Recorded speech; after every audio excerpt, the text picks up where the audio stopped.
이재명 지사와 윤희숙 의원의 핀란드식 벌금제, 즉 일수벌금제 관련 페북 공방을 이미 소개했다. 지난 영상은 폴리뷰 채널에 실려 있으니 참조하기 바란다.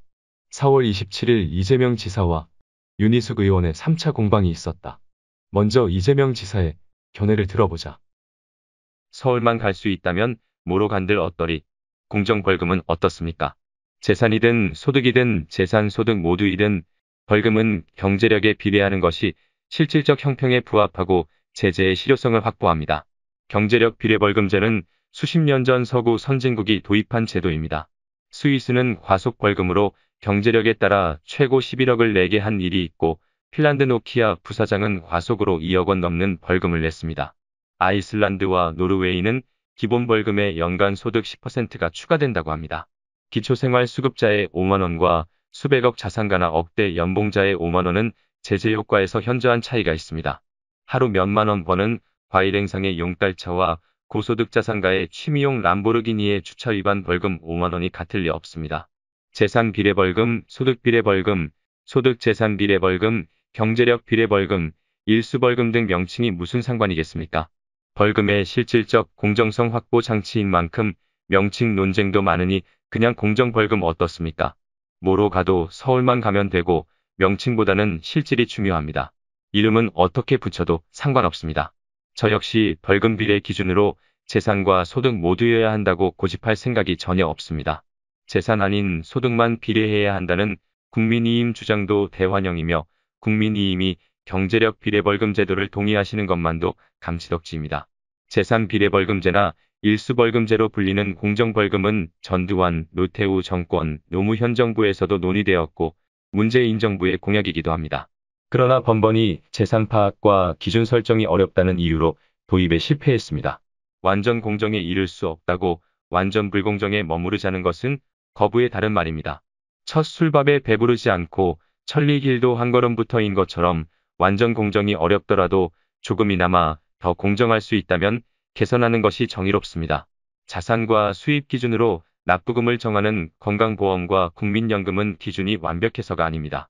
정확하지 않으니 하지 말자는 것은 잡히지 않는 도둑도 있으니 아예 도둑을 벌하지 말자는 것과 비슷합니다. 윤희숙 의원님의 반론과 의견 덕분에 공정벌금이 우리 사회의 주요의제가 되었으니 진심으로 감사드립니다.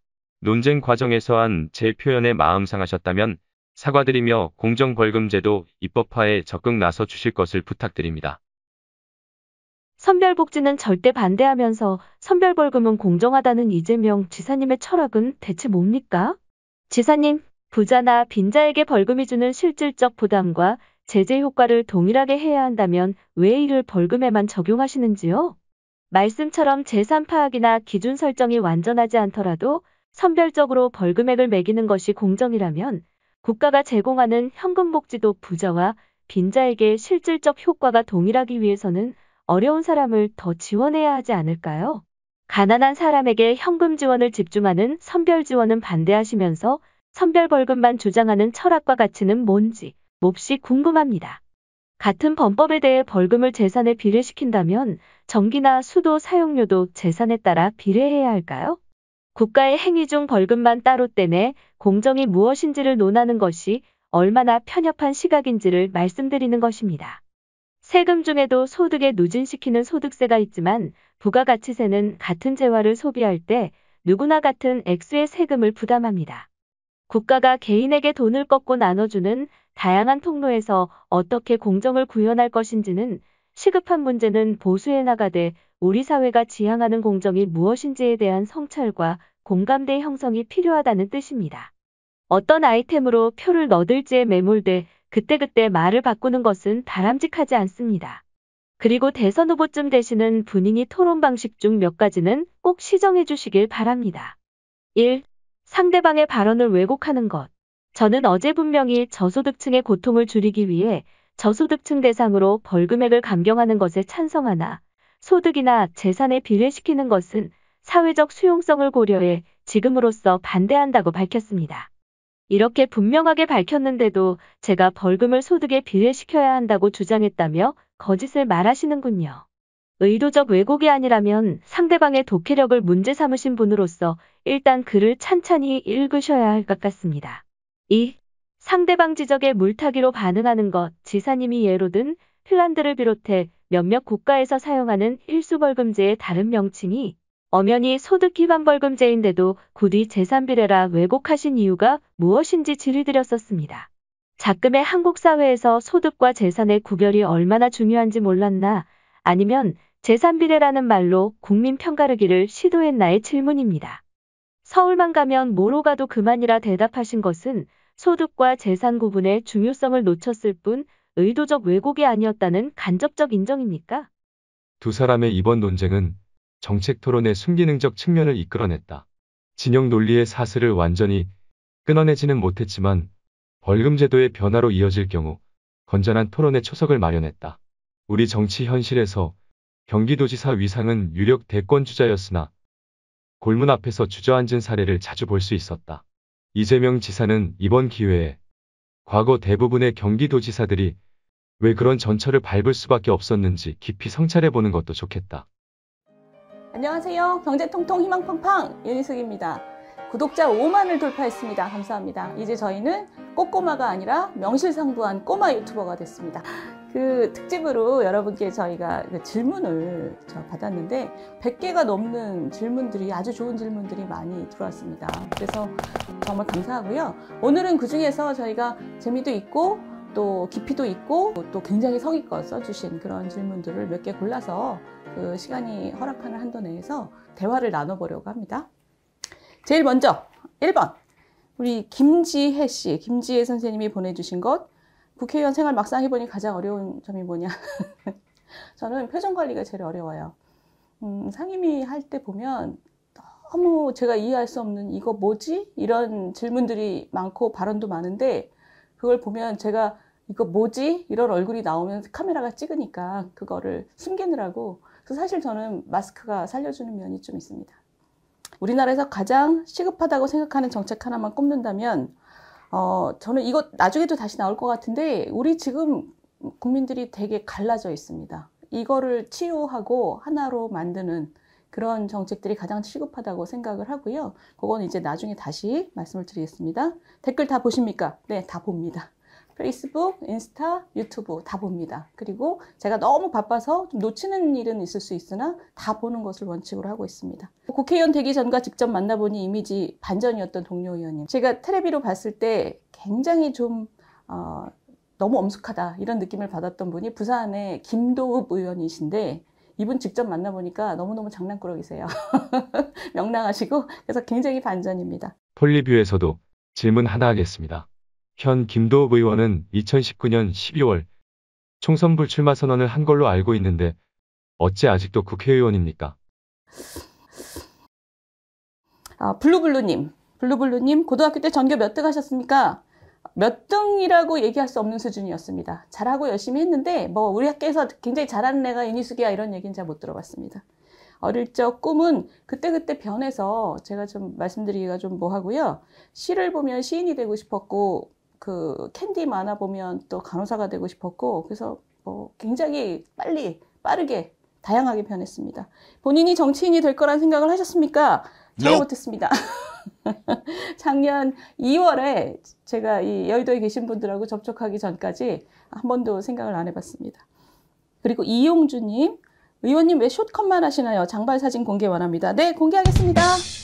그리고 저는 나이 40이 될 때까지는 장발을 많이 했었습니다. 제가 나이 40이 되면서 이제는 머리를 기르는 소녀가 아니야 하는 결심을 하면서 숏컷으로 지금 고수하고 있습니다. 아날야줌, 이 아이디 굉장히 재밌네요. 아날야줌님. 의원님께서 생각하시는 리즈 시절은 언제셨나요? 저는 제 리즈 시절은 아직 오지 않았다고 믿습니다. 믿는 거 정도가 아니라 정말 그렇게 생각합니다. 왜냐하면 20대부터 지금까지 계속 좋아졌습니다.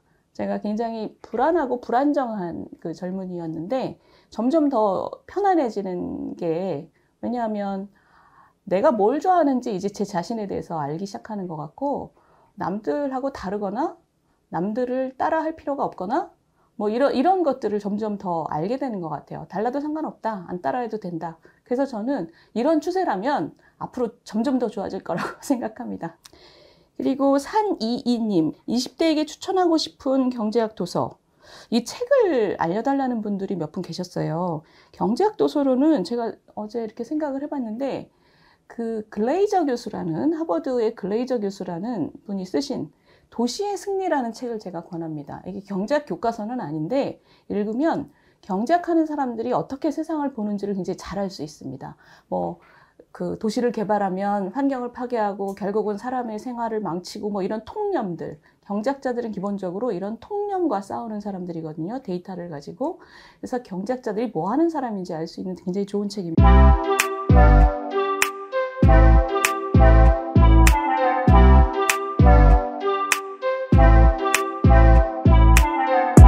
그리고 김관식 선생님 질문. 대통령이 되실 수 있다면 꼭 실현시키고 싶은 일이 무엇입니까? 듣기만 해도 어깨가 무거워지는 질문인데, 아주 구체적인 정책이라기보다 저는 우리 사회가 이렇게 바뀌었으면 좋겠고 그렇게 좀 했으면 좋겠습니다. 뭐냐면 젊은이들이 굉장히 마음을 뜨겁게 하는 그런 열정을 갖고 살았으면 좋겠어요. 지금 우리 교육은 그렇지 않고 사회도 그렇지 않습니다.